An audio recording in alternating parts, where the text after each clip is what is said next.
નમસ્કાર વિદ્યાર્થી મિત્રો, કેમ છો? મજામાં ને? સરસ. ચાલો આગળ વધીશું ને.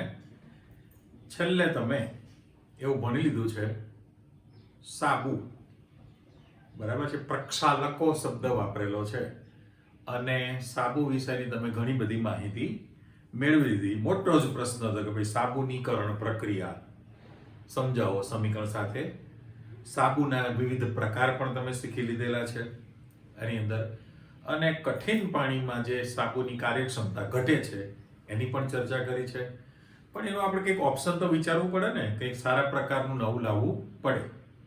તો આજે તમે જે શીખવાના છો એ સંશ્લેષિત પ્રક્ષાલકો.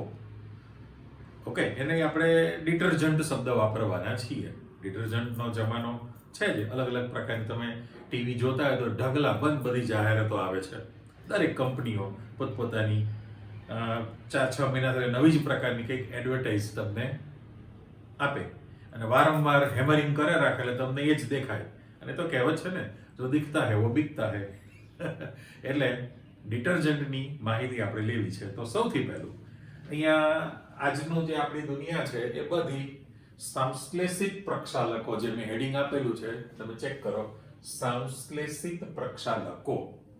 તો થોડુંક આપણે એનું બહુમાન કરી દઈએ કે પહેલામાં પહેલું કે આ જે સંશ્લેષિત પ્રક્ષાલકો છે, બરાબર, એની ક્રિયાવિધિ જે છે એ સાબુ જેવી જ ગણાય. તમારે સાબુની જેમ જ તમે એની ક્રિયાવિધિને સ્વીકારી શકો સ્વચ્છતા કરવા માટે, પણ છતાં પણ એ પોતે સાબુ તો નથી જ.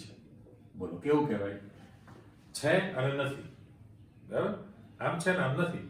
એટલે કહેવાનો અર્થ એમ કે એની જે સ્વચ્છીકરણ, ક્લિન્સિંગ પ્રક્રિયા છે એ તો બરાબર છે, સાબુની જેમ જ તમને દૂર કરી શકે મેલ વગેરે, પણ છતાં તમે એને સાબુ તરીકે ગણી શકતા નથી, છતાંય સાબુ નથી. અને બીજી વસ્તુ કે આમાં મંદ હોય કે કઠિન પાણી હોય, બરાબર, એટલે આપણે શબ્દ મૂકી દીધું, મંદ હોય અથવા તો કઠિન પાણી હોય, છતાં પણ એમાં એ ફીણ સહેલાઈથી ઉત્પન્ન કરી શકે છે, નંબર 1. અને હજુ એમ કહે છે કે બરફ જેવું ઠંડુ પાણી હોય, લો, બરફ જેવું એકદમ ચિલ્ડ વોટર હોય, છતાં પણ એ ફીણ ઉત્પન્ન કરે છે. એટલે આપણે પહેલા જ કહી દીધું કે ભાઈ એ સફાઈ માટે તો ગણાય જ, પણ છતાં એને તમે સાબુ તરીકે નથી ગણી શકતા. જે મુશ્કેલી હતી કઠિન પાણીમાં, સાબુમાં કઠિન પાણીમાં ફીણ ઉત્પન્ન કરતા નહોતા, કેલ્શિયમ મેગ્નેશિયમના અદ્રવ્ય ક્ષાર બની જાય, ત્યારે અહીંયા મંદ હોય કે કઠિન પાણી હોય, છતાં એ સરળતાથી ફીણ ઉત્પન્ન કરી શકે છે. સાથે સાથે બરફ જેવું ઠંડુ પાણી હોય, છતાં પણ એના પર કોઈ અસર થતી નથી, સરેરી ફીણ ઉત્પન્ન કરે. ઓકે, હવે આપણે ક્વેશ્ચન તરીકે હેડિંગ મૂકેલું છે, બહુ મોટો થઈ જાય પ્રશ્ન એટલે બધા ટુકડા જ પડશે આમ જોવા જાવ તો.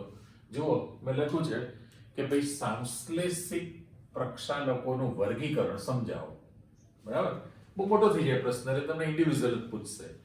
તો આપણે આપી દઈએ, સંશ્લેષિત પ્રક્ષાલકનું વર્ગીકરણ મુખ્યત્વે તમે 3 રીતે કરો છો. 3 રીતે તમે એનું વર્ગીકરણ કરવાના છો. એમાં આપણે પહેલું આપેલું છે એને ઋણ આયનીય પ્રક્ષાલક કીધું છે, અથવા ઋણ આયન આપણે એનાઇન પણ કહે છે ને, એટલે એનાઇનિક પ્રક્ષાલક શબ્દ પણ તમે વાપરી શકો. એટલે મુખ્ય તમારી પાસે 3 પ્રકાર પડી ગયા. પહેલું જે છે એ ઋણ આયનીય અથવા એનાઇનિક પ્રક્ષાલક કહેવાય. એ તમારો સ્વતંત્ર ક્વેશ્ચન પૂછી શકે. આગળ વધો, એ જ કોપી તમારી પાસે ધન આયનીય પ્રક્ષાલક શબ્દ કીધો છે, પણ ધન આયનને તમે કેટાયન કહો છો ને, એટલે કેટાયનિક પ્રક્ષાલક શબ્દ પણ તમે યુઝ કરી શકો. કેટાયનિક ઇંગ્લિશ વર્ડ છે. અને આ જો જે બિન આયનીય પ્રક્ષાલક, વેરું તો કશું નહીં, નોન આયનિક છે. નોન આયનિક, દહીંમાં ને દૂધમાં ને ધન ને ઋણ, એટલે બિન આયનીય પ્રક્ષાલક તરીકે આપેલું છે. એટલે 3 પ્રકાર તમે એનું ડિટેલમાં વર્ગીકરણ શીખશો કે ભાઈ કોને કહેવાય છે, એની બનાવટ શું છે, ઉપયોગિતા શું છે, અને છેલ્લે પાછું કંઈક તો મુશ્કેલી રહે ને ભાઈ, સિક્કાની 2 બાજુ છે. તમને કંઈક જો ફાયદો થતો હોય તો સામે કંઈક ગેરફાયદો હોય જ. એટલે આમાં સંશ્લેષિત પ્રક્ષાલકોના વપરાશથી ઉદ્ભવતી, એનો જે યુઝ કરીએ ડેઈલી રૂટીનમાં, તો ઉદ્ભવતી સમસ્યા, પ્રોબ્લેમ્સ, અને એનું નિવારણ, સોલ્યુશન્સ. એટલે એના જે સમસ્યા અને નિવારણની તો ચર્ચા કરવી જ પડે. એટલે ટૂંકમાં આખો ટોપિક તમારી પાસે સંશ્લેષિત પ્રક્ષાલક ઉપર જવું છે, બરાબર? તો એની અંદર મોટા ભાગે સમીકરણ પણ મૂકવાના છીએ. એવું કહે છે કે ભાઈ લાંબી શૃંખલા ધરાવતા આલ્કોહોલ હોય, એટલે લાંબી શૃંખલા ધરાવતા આલ્કોહોલ એક આ પ્રક્રિયક તરીકે છે, અને અથવા તો તમે એની અંદર જે છે આલ્કાઇલ બેન્ઝીન પણ તમે વાપરી શકો. એટલે એના માટે બેન્ઝીન ઉપર લાંબી આલ્કિલ શૃંખલા છે, એટલે દીર્ઘ આલ્કિલ શૃંખલા ધરાવતું બેન્ઝીન પણ હોઈ શકે. આપણે બંનેના સમીકરણનો ઉપયોગ કરવાના છીએ. એટલે સમીકરણ લખશો એટલે અંદાજ આવી જશે. તો પહેલામાં પહેલું તમે ચર્ચા કરી કે ભાઈ લાંબી શૃંખલા ધરાવતું આલ્કોહોલ સંયોજન હોય, અથવા તો દીર્ઘ, બરાબર, બીજો મિનિંગ આપણે દીર્ઘ આલ્કિલ શૃંખલા બેન્ઝીન પર ધરાવતું હોય એવું સંયોજન પણ છે. તો એને એકચ્યુઅલી શાખા થઈ કહેવાય, ઉપશાખા એક તો બની જ છે. એની તમારે સાંદ્ર સલ્ફ્યુરિક એસિડ સાથે પ્રક્રિયા કરવાની છે, એટલે તમારી પાસે સલ્ફોનિક ક્ષાર બની જાય. હવે સલ્ફોનિક જે બને છે, સલ્ફોનિક એસિડ કહેવાય એકચ્યુઅલી, એની NaOH વડે તટસ્થીકરણની પ્રક્રિયા કરવામાં આવે તો આપણી પાસે જે છે ઋણાયનિક પ્રક્ષાલક તૈયાર થવાનો છે. એટલે પહેલા તો એનું સમીકરણ આપણે તૈયાર કરીએ. તો આમ સિમ્પલ એવું કહેવા માંગીએ છીએ અણુસૂત્ર તરીકે, તમારી પાસે 12 કાર્બન હોય, દાખલા તરીકે 12 કાર્બન ધરાવતી લાંબી શૃંખલા છે, ઓકે, એનો આલ્કોહોલ બનાવો છે, તો 12 CnH2n+2, તો 12 દુ 24 + 2 26 થાય ને. પણ એક હાઇડ્રોજનનું જો તમે વિસ્થાપન કરી નાખો તો 25 થાય, અને ત્યાં તમે OH એટલે આલ્કોહોલ બનેલો છે. આ સભ્ય તરીકે લઈએ છીએ. એટલે હવે એને છૂટું પાડીને લખવું હોય તો આપણે એવું લખાય કે ભાઈ CH3, બરાબર, ટોટલ 12 કાર્બન કરવા છે, પછી CH2 10 કરું, બરાબર, 10 ને 1 11, 11 ને 1 12, અને પાછળ આપણે OH મૂકી દઈએ. તો આને લોરીલ અથવા લોરાઇલ આલ્કોહોલ કહેવાય, બરાબર. આ જે બનેલું છે એને લોરાઇલ આલ્કોહોલ, દીર્ઘ આલ્કિલ શૃંખલા ધરાવતો આલ્કોહોલ, લોરેલ અથવા લોરાઇલ આલ્કોહોલ શબ્દ વાપરીએ છીએ. એટલે અહીંયા તમે જોઈ શકો છો કે ભાઈ આ હિસાબ કિતાબ પ્રમાણે OH આલ્કોહોલ છે, એટલે કાર્બનની સંખ્યા 12 છે, તો તમે 10 11 ને 12, હાઇડ્રોજન 25, તો 10 દુ 20 ને 3 23 ને 2 25, અને OH તો છે જ તે. આની તમારે સાંદ્ર સલ્ફ્યુરિક એસિડ સાથે પ્રક્રિયા કરવાની છે. એટલે સાંદ્ર H2SO4 સાથે જો પ્રક્રિયા કરવામાં આવે તો પાણીનો અણુ દૂર થઈ જશે. આમાંથી આ OH છે, અને માની લો આ OH છે, ને આમાંથી તમે એક H કાઢી નાખો, પેટી પણ મૂકીએ, ચાલો, તો -H2O જ્યારે કરવામાં આવે, -H2O, બાકીનું તમે જોડી દેશો તો સભ્ય તરીકે એઝ ઇટ ઇઝ કે ભાઈ CH3, CH2 10 અને CH2, એટલે આ છે એમ જ 10 11 અને 12 કાર્બન છે. પણ આમાં બાકી શું વધ્યું? તો કે એક H નીકળી ગયો, એટલે OSO3H બાકી વધે ને, OSO3H. તો આને લોરાઇલ સલ્ફોનિક એસિડ બન્યું, લોરાઇલ સલ્ફોનાઇલ એસિડ પણ કહેવાય આની અંદર. એટલે લખીએ નામ, ચાલો, લોરાઇલ સલ્ફોનાઇલ એસિડ, તો સલ્ફોનિક એસિડ શબ્દ પણ વાપરી શકાય. અને પછી જો તમે એનું NaOH વડે તટસ્થીકરણ કરવામાં આવે, જો તમે એનું NaOH વડે તટસ્થીકરણ કરી નાખો તો સોડિયમનો ક્ષાર બની જશે. એટલે અહીંયા આગળ ફરી પાછું આ H ને અને OH ને બ્લોક કરી દો તો -H2O ક્ષાર અને પાણી તૈયાર કરવું છે. એટલે એના પ્રમાણે ફરી પાછું તમે સૂત્ર મૂકો તો CH3 CH2 10, આ CH2 OSO3 Na બની ગયું, OSO3 Na છે, અને એ પ્લસ અને માઇનસ તમે મૂકવાના છો, ઓકે, પ્લસ અને માઇનસ છે એટલે એકચ્યુઅલી આ જે બનેલું છે એને LaS કહેવામાં આવે. LaS. તો લોરાઇલ પણ એ સોડિયમ છે એટલે સોડિયમ પોતે એક ક્ષાર તરીકે છે. સોડિયમને જો તમે આગળ મૂકી દેશો તો એનું જે નામ છે તમારી પાસે સોડિયમ લોરાઇલ. Sodium લોરાઇલ sulphonate. પણ હવે એ આલ્કિલ શૃંખલા છે એટલે એને સલ્ફોનેટ તરીકે શબ્દ મૂકી દઈએ LS. હવે આમાં દરેક વખતે શબ્દ બદલે રાખતા હોય છે. લોરાઇલ આલ્કાઇલ સલ્ફોનેટ LaS છે એટલે સોડિયમ લોરાઇલ આલ્કાઇલ સલ્ફોનેટ એવો શબ્દ પણ વાપરી શકાય. Sodium લોરાઇલ sulphonate.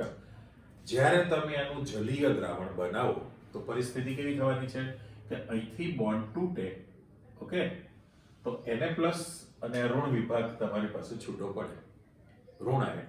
એટલે બંનેની અંદર આ તો તમે એક સમીકરણ આપેલું છે પણ આપણે એવું કહી શકીએ કે બંનેની પ્રક્રિયાની અંદર જે ઋણ આયન છે એ સફાઈ માટે કામ આપતું હોય છે.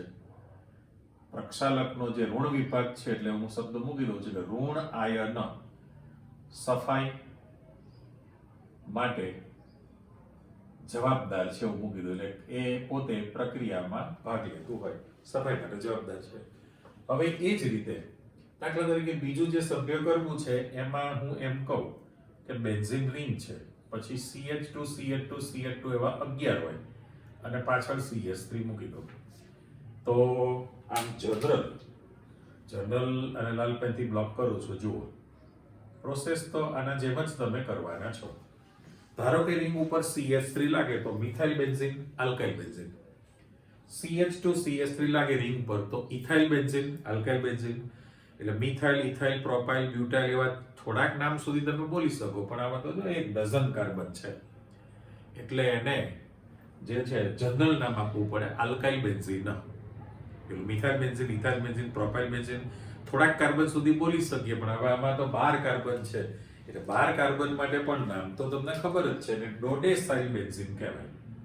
ડોડેસાઇલ બેન્ઝીન, ઓકે, 12 કાર્બન ધરાવતું. તો એને આપણે ફરી પાછું મૂકીએ તો સૂત્ર પ્રમાણે તમે લખી શકો ભાઈ CH3CH2 પણ કેટલા લેવાના છે 11 અને અહીંયા આગળ આ બેન્ઝીનની રિંગ છે ડોડેસાઇલ બેન્ઝીન તમે તૈયાર કર્યું.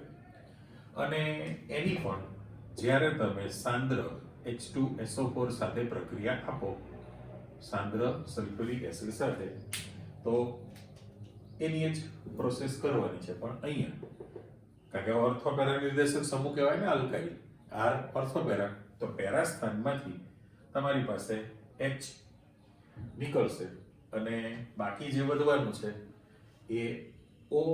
હવે આ તો આલ્કાઇલ બેન્ઝીન છે, આલ્કાઇલ બેન્ઝીનની પણ તમે સાંદ્ર સલ્ફ્યુરિક એસિડ સાથે પ્રક્રિયા કરો તો સભ્ય કેવું બન્યું તો લખી દો પહેલા CH3CH2 11 12 કાર્બન. અહીંયા તમારી પાસે આ બેન્ઝીનની રિંગ છે આડી તમારે જેમ આરામ કરવામાં આવે અને આમાં જે છે પાણીનો અણુ દૂર કરવો છે એટલે એક H અને હું કાઢી નાખું છું લખું તો આપણી પાસે ફરી પાછું OSO3H જ બનવાનું છે. પણ હવે એના બદલે હું સીધું જ SO3H લખી નાખું તો ચાલે કે નહીં? ચાલે. જોઈ લો કે ભાઈ SO3H એટલે 2 હાઇડ્રોજન જો તમે કાઢી નાખો અને એક ઓક્સિજન કાઢી નાખો એટલે વાસ્તવમાં તો એ -H2O કરી નાખીએ આપણે. તો આનું જે તમે નામ આપવાના છો એને ABS કહેવાય. ABS. હવે આ એકચ્યુઅલી જે તમારી પાસે તૈયાર થવાનું છે ABS તો નીચે બનાવવાના છે ને આપણે. હજુ પહેલા તો આટલું હોય તો બેન્ઝીન સલ્ફોનિક એસિડ કહેવાય પણ 12 કાર્બન છે એટલે તમે એનું નામ ડોડેસાઇલ, એનું જે નામ પડશે ડોડેસાઇલ બેન્ઝીન સલ્ફોનિક એસિડ તમે કહેવાના છો. ઓકે, ડોડેસાઇલ બેન્ઝીન સલ્ફોનિક એસિડ, આને નામ આપણે કાઢી નાખીએ અને ફરી પાછું જો તમે એનું NaOH વડે તટસ્થીકરણ કરશો, આ જે છે NaOH વડે ઉપરની જેમ જ પ્રોસિજર છે કે તટસ્થીકરણ કરવામાં આવે તો H અને OH ને દૂર કરો, પાણીનો અણુ એટલે અહીંથી H નીકળે, અહીંથી OH નીકળે, -H2O થયું અને બાકીનું ફરી પાછું જોડાણમાં આપી દો એટલે પરિસ્થિતિ કેવી થઈ તો કે CH3 CH2 11. આ તમારી પાસે બેન્ઝીનની રિંગ અને આ OSO3 લખો તો પણ વાંધો નથી અને SO3 એને લખો તો પણ વાંધો નથી. અહીં આપણે એવું રાખીએ જોઈન્ટમાં તો પણ પ્લસ અને માઇનસ, આ પ્લસ છે ને પેલું માઇનસ છે. વાત કરીએ પ્રમાણે અહીંથી પણ જ્યારે બોન્ડ તૂટે જલીય દ્રાવણમાં જ્યારે બોન્ડ તૂટશે તો તમારી પાસે ઋણ આયન જે છે એ સફાઈ પ્રક્રિયા માટે જવાબદાર ગણવામાં આવતું હોય છે. એટલે હવે તમે આ જે છે એના નામની અંદર તમે ABS લખવાના છો. હવે એકચ્યુઅલી તો એ સોડિયમનો ક્ષાર છે એટલે હું સોડિયમ શબ્દ આગળ મૂકી દઉં તો પહેલું તમે લખશો sodium alkyl benzene sulphonate, sodium alkyl benzene sulphonate ABS તરીકે તમે મૂકેલું છે એક એક અક્ષર. પણ સોડિયમ આલ્કાઇલની જગ્યાએ તમે ડોડેસાઇલ શબ્દ વાપરશો, 12 કાર્બન છે માટે સોડિયમ ડોડેસાઇલ બેન્ઝીન સલ્ફોનેટ વધી ગયું તો એને તમે ABS તરીકે કહેવાના છો. એટલે ટૂંકમાં આને હું બ્લોક કરી દઉં. વાત કરીએ પ્રમાણે કે ભાઈ તમારી પાસે લાંબી શૃંખલા ધરાવતો આલ્કોહોલ હોય, આ એક શક્યતા છે કે જેમાં તમે નામ આપ્યું છે કે ભાઈ લોરાઇલ આલ્કોહોલ છે એની સાંદ્ર સલ્ફ્યુરિક એસિડ સાથે પ્રક્રિયા કરી એટલે લોરાઇલ સલ્ફોનિક એસિડ, તો લોરાઇલ સલ્ફોનાઇલ એસિડ પણ કહી શકાય. અને પછી એનું તમે NaOH વડે તટસ્થીકરણ કરવાના. ઓકે, એની બદલે બેન્ઝીન વલય પર દીર્ઘ આલ્કિલ શૃંખલા છે એટલે એને આલ્કાઇલ બેન્ઝીન શબ્દ પણ વાપરી શકાય, આલ્કાઇલ બેન્ઝીન ડોડેસાઇલ બેન્ઝીન. એની પણ તમે સાંદ્ર સલ્ફ્યુરિક એસિડ સાથે પ્રક્રિયા કરી, બરાબર, એટલે ડોડેસાઇલ બેન્ઝીન સલ્ફોનિક એસિડ બન્યો. એનું NaOH વડે તટસ્થીકરણ કરી નાખો એટલે સોડિયમ ડોડેસાઇલ બેન્ઝીન સલ્ફોનેટ ABS બની જાય. બંને સ્ટ્રક્ચરમાં ફરક શું છે તો આમાં માત્ર આલ્કિલ શૃંખલા છે, બેન્ઝીન એરોમેટિક વલય નથી. ત્યારે આની અંદર બેન્ઝીન વલય પર તમારી આલ્કિલ શૃંખલા લાગેલી છે. આ બંને સ્ટ્રક્ચરમાં મોટો તફાવત આવો જોવા મળે. ઓકે, તો સ્વચ્છતા માટે બંનેમાંથી મુક્ત થયેલો ઋણ આયન જ ભાગ લેતો હોય છે, ઋણ આયન ભાગ લે છે. પણ આની ઉપયોગિતામાં તમે કહી શકો કે ઘરગથ્થુ સફાઈ માટે, ડોમેસ્ટિક ઘેર ઠેર જે તમે ડિટર્જન્ટ વાપરો છો સફાઈ માટે, કપડા માટે અથવા તો જે સાફ સફાઈ અન્ય કોઈ પણ કરવી હોય તો ઘરગથ્થુ સફાઈ માટે તમે એનો ઉપયોગ કરી શકો છો. અને કીધું એ પ્રમાણે ઋણ આયન એના માટે જવાબદાર છે અને ફીડ સહેલાઈથી તમને આપી શકે. તો આ ઋણ આયનની ચર્ચા તમારી પાસે આવી ગઈ. ઓકે, વધુ આગળ ધન આયનીય પ્રક્ષાલક શબ્દ મૂકેલો છે એટલે એને તમે કેટાયનિક પ્રક્ષાલક પણ કીધેલો છે. આનો ઉલ્લેખ આપણી પાસે એમાઇન સંયોજનોમાં થઈ ગયેલો છે. કરો યાદ કે ભાઈ ચતુર્થક એમાઇન ક્ષાર જે છે ત્યારે પણ ચર્ચા કરેલી. ચતુર્થક એમાઇન ક્ષાર એટલે 40 એ કેટાયનિક પ્રકારના પ્રક્ષાલક છે. કેમ તો કે જંતુનાશક છે, જર્મિસાઇડ્સ, બરાબર, એટલે હોસ્પિટલમાં સાફ સફાઈ માટે પણ વાપરી શકાય. તો પહેલું કે ધન આયનીય જે છે એના માટે જે બનશે એ એમાઇન સંયોજન જે હોય, એમાઇન સંયોજનનો ચતુર્થક 40 ક્ષાર, રેડી, એમાઇન સંયોજન જે છે એનો ચતુર્થક 40 ક્ષાર જે છે એને તમે ધન આયનીય પ્રક્ષાલક તરીકે ગણી શકો છો. એક સાથે સાથે એમાં જે આપણે ચોખવટ કરીએ છીએ ઘણા બધા હોઈ શકે બનાવવા માટે. એમાઇનની અંદર ચતુર્થક એમાઇન સંયોજન જે છે ઓકે, હવે આ એમાઇન સંયોજનનો ચતુર્થક એમાઇન ક્ષાર તમને આપેલો છે. હવે એક ક્ષારની અંદર કોઈ પણ એમાઇન સંયોજન છે એની કાં તો તમે ક્લોરાઇડની હાજરી હોય, અથવા તો એની સાથે બ્રોમાઇડની હાજરી હોઈ શકે, અથવા તો એની સાથે ઋણમૂલક તરીકે એસિટેટ પણ હોઈ શકે છે, વગેરે આપણે મૂકીએ. ક્લોરાઇડ પણ હોઈ શકે, બ્રોમાઇડ પણ હોઈ શકે, એસિટેટ પણ હોઈ શકે. આપણે એક સેમ્પલ પહેલા આપી દઈએ, પછી એની ચર્ચા કરો. તો દાખલા તરીકે તમારી પાસે જે ઉદાહરણ આપેલું છે એ ઉદાહરણમાં હું સૂત્ર લખું છું કે ભાઈ આ નાઇટ્રોજન છે. ઓકે, અહીંયા આગળ 3CH3 આપણે મૂકી દઈએ. તમે જાણો છો કે નાઇટ્રોજનની કેપેસિટી 3 અણુ પરમાણુ જોડવાની હોય, પૂર્ણ થઈ ગઈ. પણ છતાં તમે અહીંયા આગળ હજુ એક આલ્કાઇલ જોડશો, પણ એમાં કાર્બનની સંખ્યા તમારે જે છે આ 15 + 1 16 તમે જોડ્યું છે. કેટલા જોડ્યા છે? 16. તો પેલું અલગ થયું ને, અને એના કારણે આ જે બનશે એના પર ધન વીજભાર આવી જશે. આ ધન આયન તરીકે છે, અને જે ઋણ આયન તરીકે ક્લોરાઇડ, બ્રોમાઇડ, એસિટેટ કોઈ પણ હોઈ શકે. અત્યારે તમને Br- મૂકવું તો ગમે તે હોઈ શકે, મેં ચર્ચા કરી. તમે Cl મૂકો તો નામ બદલાય, Br મૂકો તો નામ બદલાય, એસિટેટ મૂકો તો નામ બદલાશે, ફરક પડતો નથી હોતો. હવે આનું જે તમે નામ આપશો, પહેલા નામ આપણે આપી દઈએ, તો એને માટે સિટાઇલ ટ્રાઇમિથાઇલ, સિટાઇલ ટ્રાઇમિથાઇલ એમોનિયમ બ્રોમાઇડ. બરાબર, આ 40 તમારી પાસે ક્ષાર બની ગયો છે. હવે તમારે યાદ રાખવા માટે 16 કાર્બન છે ને અહીંયા આગળ. કાર્બનની સંખ્યા કેટલી છે? 16. અહીંયા તમારી પાસે આના અંદર અંડરલાઈન મૂકું છું અને આ શબ્દો પર ગોળમેન્ટ મૂકી દો. પેલું તો સમજ્યા કે ભાઈ ટ્રાઇમિથાઇલ એમોનિયમ બ્રોમાઇડ, એ તો ઓકે. પણ સિટાઇલ 16 કાર્બન છે. 16 શબ્દ પરથી તમે સિટાઇલ શબ્દ મૂકેલો છે, એટલે સિટાઇલ ટ્રાઇમિથાઇલ એમોનિયમ બ્રોમાઇડ એ ચતુર્થક એમાઇન ક્ષાર બન્યો કહેવાય. હવે જ્યારે આ જે પ્રક્ષાલક છે એનું જ્યારે જલીય દ્રાવણ બનાવવામાં આવે તો એ વખતે એમાંથી જે ચર્ચા કરીએ પ્રમાણે ધન ભાગ જે છે, ધન ભાગ જે છે, ધન ટુકડો, ધન પોર્શન, એ સફાઈ માટે જવાબદાર હોય છે.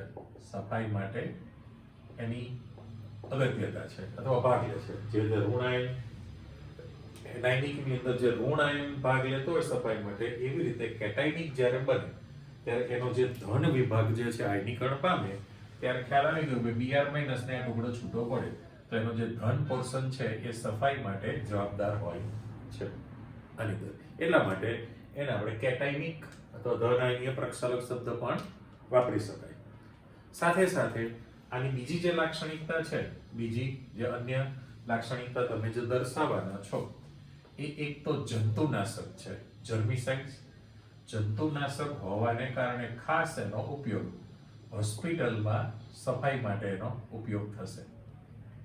હોસ્પિટલમાં સફાઈ માટે ઉપયોગ થઈ શકે છે. સાથે સાથે કોસ્મેટિક્સ એટલે શૃંગાર પ્રસાધનો, લ્યો પ્યોર ગુજરાતી મેં શબ્દ કીધો, કોસ્મેટિક્સ શૃંગાર પ્રસાધનોની અંદર પણ એનો ઉપયોગ થાય. આની ઉપયોગિતા તરીકે તમે કીધેલું છે. પણ એનો ડ્રોબેક શું છે? તો કે આ જે ડિટર્જન્ટ છે એટલે પ્રક્ષાલક આપણે શબ્દ વાપરીએ એ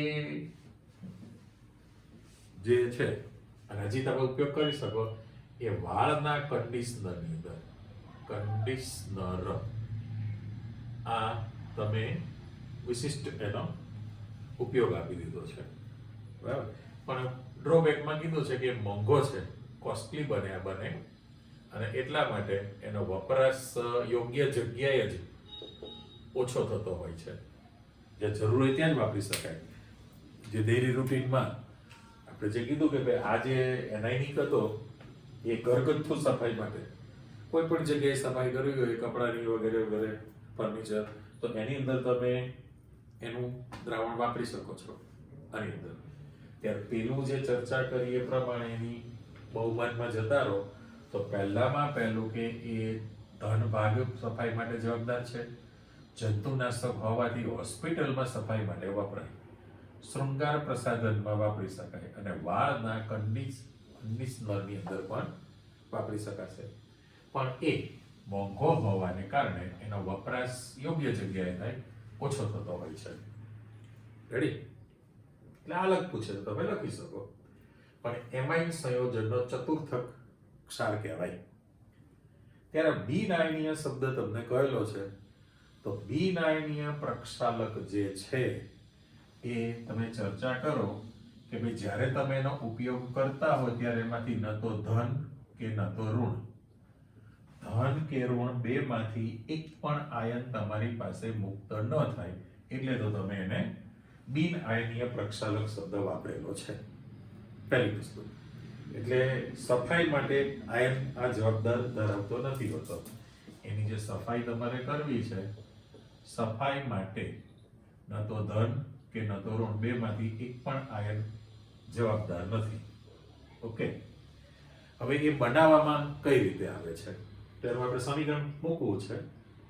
ખાસ તો જે છે ધન કે ઋણ આયન જ્યાં ન આવવો જોઈએ એવી જગ્યાએ, એટલે પર્ટિક્યુલરનું કીધું કે કાચ, ગ્લાસ જે છે, કાચની વસ્તુઓ અથવા ક્રોકરી, ગ્લાસ ક્રોકરી પણ શબ્દ તમે વાપરી શકો.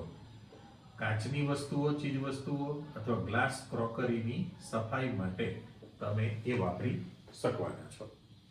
ઓકે, હવે એને બનાવવું કઈ રીતે, તો એનું સમીકરણ થોડુંક અટપટું ચોપડીમાં લખેલું છે. હું આખું છૂટું પાડીને સમજાવું.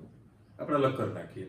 તો એક તો તમે સ્ટીયરિક એસિડ જાણો છો, આ સ્ટીયરિક એસિડ અને ઇથિલિન ગ્લાયકોલ, ઇથિલિન ગ્લાયકોલ શબ્દ આપણે આપી દીધેલો છે. હવે સ્ટીયરિક એસિડનું જે સૂત્ર હતું સાબુમાં તમે ઉપયોગ કરી લીધો. કેટલા કાર્બન હતા? 17 કાર્બન અને C17 હતા. એટલે અહીં તમે છૂટું પાડીને લખવું હોય તો શું લખી શકાય? મારે અલગ લખીએ છીએ કે ભાઈ C17 17 કાર્બન, તો 17 દુ 34 વત્તા 2 એક ઓછું કરી નાખો એટલે 35 અને COOH આ એનું આપણે અણુસૂત્ર જાણીએ છીએ. ઓકે, અને એને મારે જે લખાણ આપવું છે તો આવું કરી શકે. ટોટલ 17 કાર્બન કરવા છે એટલે હું CH3 કરી દઉં, અહીંયા CH2 આપણે કરી દઈએ. તો 17 કરવા છે એટલે એક લઈ લો તો અહીં તમારે 16 રાખવા પડે ને, 16 ને 1 17 અને 16 દુ 32 ને 3 35 અને આ COOH છે એટલે સ્ટીયરિક એસિડ તૈયાર થઈ ગયો. અને હવે જોઈશે ઇથિલિન ગ્લાયકોલ. ઇથિલિન ગ્લાયકોલનું સૂત્ર તમે જાણો છો કે ભાઈ CH2OH અને CH2OH આપણે આપી દઈએ. નામ થોડુંક આપણે ખસેડી નાખો ઉપર. તો આનું નામ છે ઇથિલિન ગ્લાયકોલ અથવા આયુપીએસના મિથેન 1,2 ડાયોલ જાણો છો. ઓકે, પરિસ્થિતિ કેવી થવાની છે કે જ્યારે તમે એક અણુની પ્રક્રિયા કરો, હું છૂટું પાડીને સમજૂતી આપું છું. તો પહેલા તો એક પાણીનો અણુ દૂર કરશો. હવે એ પાણીનો અણુ દૂર કરવામાં આવે તો H અહીંથી કાઢો, અહીંથી OH કાઢો તો -H2O લખી શકાય કે નહીં? અને બાકીનું તમે છે એમ જોડી દો. તો જોડાણની અંદર કેવું થવાનું છે કે ભાઈ CH3 CH2 16 છે એમને બધું 17 કાર્બન આવી ગયા. પણ એસ્ટર છે COO બની જશે એસ્ટર. અને પછી તમે જ્યારે મૂકો તો CH2 અને OH બન્યો છે. એટલે જ્યારે સૌથી પહેલા બે અણુનું જોડાણ કરો ત્યારે પાણીનો અણુ દૂર થઈ ગયેલો છે. ઓકે, પણ ફરી પાછું તમે જ્યારે એની પ્રક્રિયા આગળ કરશો એટલે હું લખી દઉં ભાઈ CH2 આ OH અને CH2OH એના N અણુ તમે લેવાના છો. હું બ્લુ પેનનો યુઝ કરું કે તમે જ્યારે N અણુનો ઉપયોગ કરશો તો પરિસ્થિતિ શું થવાની છે? ફરી પાછું અહીંથી તમે H કાઢવાના છો અને અહીંથી OH કાઢવાના છો અને જોડાણ કરો. બીજો અણુ, ત્રીજો અણુ, ચોથો અણુ. એટલે મારે અહીંયા -N મોલ H2O લખી શકાય. અને પછી જો તમે કનેક્શન કરો તો આવું સૂત્ર બને. CH3 CH2 હતું. ઓકે, ત્યાર પછી આ C છે અને જ્યારે ત્રીજો અણુ જોડશો તો ફરી પાછો CH2 બનવાનો છે. એટલે એને હું બ્લુ પેનથી આપી દઉં કે ભાઈ CH2 અને O આટલું રહેશે. ઓકે, અને એને હું N અણુ તરીકે મૂકી દઉં. એને આપણે N અણુ મૂકી દીધા અને છેલ્લામાં તો પાછું તમારી પાસે કેવું રહે છે, CH2 જ રહેવાનું ને, એટલે અહીંયા હું CH2 અને OH પાછો મૂકી દઉં. એટલે એ સ્ટીઅરિક એસિડ અને ઇથિલિન ગ્લાયકોલ પણ એક કરતા વધુ છે, એટલે પોલીઇથિલિન ગ્લાયકોલ શબ્દ વાપરી શકાય. સ્ટીઅરિક એસિડ અને પોલીઇથિલિન ગ્લાયકોલમાંથી બનેલો એસ્ટર વર્ગનો પ્રક્ષાલક કહેવાય. એટલે આ સ્ટીઅરિક એસિડ એક કરતા વધુ છે, એટલે પોલીઇથિલિન ગ્લાયકોલ. પોલીઇથિલિન ગ્લાયકોલની પ્રક્રિયાથી બનેલો એસ્ટર વર્ગનો પ્રક્ષાલક તમારી પાસે તૈયાર થયેલો કહેવાય. પણ એ બિનઆયનિક છે, એટલે સફાઈ માટે ધન કે ઋણ બેમાંથી એક પણ આયન જવાબદાર નથી.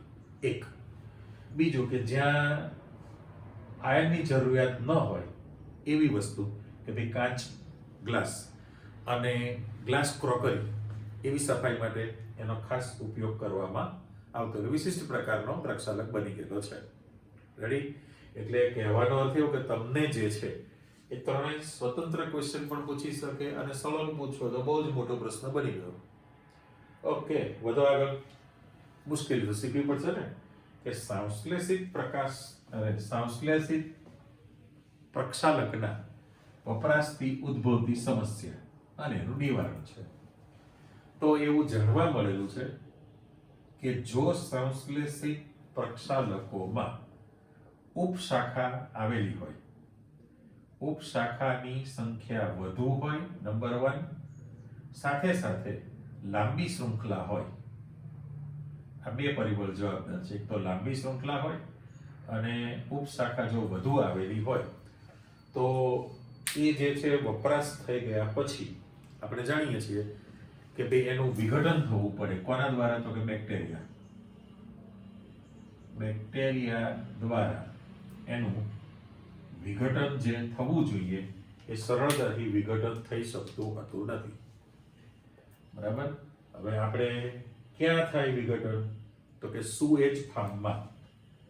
જાણો છો તમે, સુએજ ફાર્મ શબ્દ તમે વાપરો છો. પહેલો શબ્દ એવો છે કે ઘેર ઠેર ઠેર જે ઘરગથ્થુ સાબુ ડિટર્જન્ટ જે વપરાતા હોય છે, આપણે ડિટર્જન્ટ, સાબુ ડિટર્જન્ટ વપરાય, બધું જ ક્યાં જાય? તો કે ગટરમાં. તો ગટર મારફતે જ્યાં જમા થાય છે ત્યાં સુએજ ફાર્મ કહીએ છીએ. એ સુએજ ફાર્મમાં પ્રોસેસ કરવામાં આવે. હવે એમાં સૂક્ષ્મ જીવાણુ એટલે બેક્ટેરિયા દ્વારા વિઘટન થવું જોઈએ અને પછી પ્રોસેસ થયા પછીનું પાણી તમે બહાર કાઢી શકો. તો થાય છે કેવું? એવું જાણવા મળ્યું છે કે જો સંશ્લેષિત પ્રક્ષાલકમાં ઉપશાખા વધુ રહેતી હોય, હવે કેટાયનિક છે, તમે જુઓ ને, આ જે કેટાયનિક છે તેમાં શાખીય બનેલું કહેવાય. એ જ રીતે અહીંયા જે મૂકેલું છે એમાં પણ આ શાખા જ બનેલી કહેવાય ને, બેન્ઝીન રિંગ ઉપર છે એટલે. તો ઉપશાખા વધુ રહેતી હોય પ્લસ લાંબી શૃંખલા હોય તો સુએજ ફાર્મમાં એનું બેક્ટેરિયા વડે સરળતાથી વિઘટન થઈ શકતું હોતું નથી અને એના કારણે એવા જે પ્રક્ષાલક છે એને બાયોહાર્ડ પ્રક્ષાલક કહેવામાં આવે છે. ઓકે, અલગ પ્રશ્ન પણ પૂછી શકે કે ભાઈ બાયોસોફ્ટ અને બાયોહાર્ડ પ્રક્ષાલક એટલે શું? તો આપણી ચર્ચા આવી ગઈ ભાઈ સુએજ ફાર્મમાં એનું જે છે એ શબ્દ મેં આપી દે, સુએજ ફાર્મમાં એનું વિઘટન ન થઈ શકે. એટલે એની પ્રોસિજર કરી લીધા પછી પણ જ્યારે પાણીને છોડવામાં આવે અલગ રીતે, તો કે નદી છે, તળાવ છે અથવા ઝરણો હોય પસાર થતું, તો એની અંદર એ ફીણ ઉત્પન્ન કરે. શું કરશે? એ તરત ફીણ, વધુ ને વધુ ફીણ ઉત્પન્ન કરે છે કારણ કે એનું વિઘટન થઈ શકેલું નથી આની અંદર. એટલા માટે એને તમે બાયોહાર્ડ કીધું છે. તો આના નિવારણ માટે શું કરવું પડે? તો કે નિવારણ માટે તમે ચોખવટ કરી જ નાખી કે ભાઈ નિવારણમાં શૃંખલાની લંબાઈ ઘટાડી દો. શૃંખલાની લંબાઈ ઘટાડવી મીન્સ કે ઓછી રાખો એવું લખો ને, બરાબર. શૃંખલાની લંબાઈ તમે ઓછી રાખો, પહેલું પરિબળ. અને બીજું જે છે કે શાખા રચના પણ ઓછી તમે કરી નાખો. આ બંને જે નિવારણ માટે તમે કહો છો કે ભાઈ શૃંખલાની લંબાઈ જે છે, શૃંખલાની લંબાઈ, આલ્કેલ શૃંખલાની લંબાઈ તમે ટૂંકી કરો અથવા ઓછી રાખો, અથવા તો એ જે શાખીય રચના બને છે એને પણ તમારે ઘટાડવી પડે છે. આપણે ભેગું ન કરતા શૃંખલાની લંબાઈ એટલે શૃંખલાની લંબાઈ તમે ઓછી કરો, ઓછા કાર્બન વાળી રાખો, લાંબી નહીં.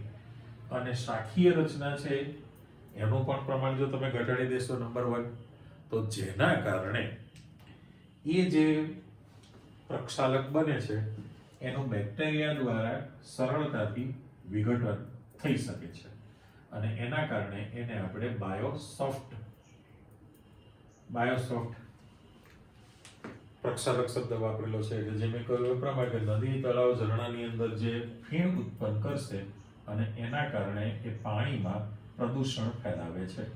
શબ્દ મૂકી દીધો, પ્રદૂષણ ફેલાવે.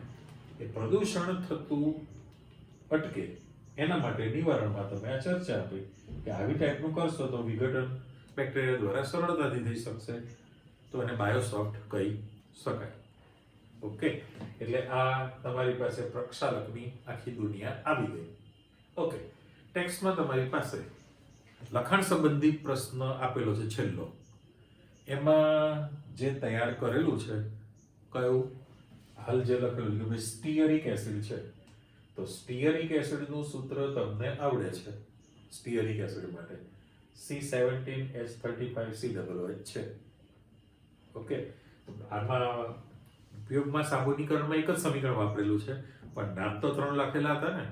સ્ટીયરિક એસિડ હતું તમારી પાસે, ઓલિક એસિડ હતું અને પામેટિક એસિડ પણ હતું. તો ઓલિક એસિડ અને પામેટિક એસિડના સૂત્રમાં જ્યારે તમે જાઓ તો હાઇડ્રોજનની સંખ્યા નિયમ પ્રમાણે તમારે કાર્બન કેટલા રાખવાના છે, તો કે 15 કાર્બન. આ 17 છે ને, 2 ઓછા વાળું C15, 15 કાર્બન રાખો અને એમાં 31 હાઇડ્રોજન રાખવામાં આવે અને 32 હાઇડ્રોજન રાખવામાં આવે. એટલે 31 હાઇડ્રોજન ધરાવતું અને 32 હાઇડ્રોજન ધરાવતું સંયોજન જો તમે રાખો તો પણ સાબુનીકરણ પ્રક્રિયામાં એના જેવું જ સમીકરણ તૈયાર કરી શકો. એટલે જે સમીકરણ સાબુનીકરણનું ટેક્સ્ટમાં આપેલું છે એના જેવો જ પ્રયત્ન કરવાનો છે, પણ હાઇડ્રોજનની સંખ્યા 31 અને 32 રાખવાની છે.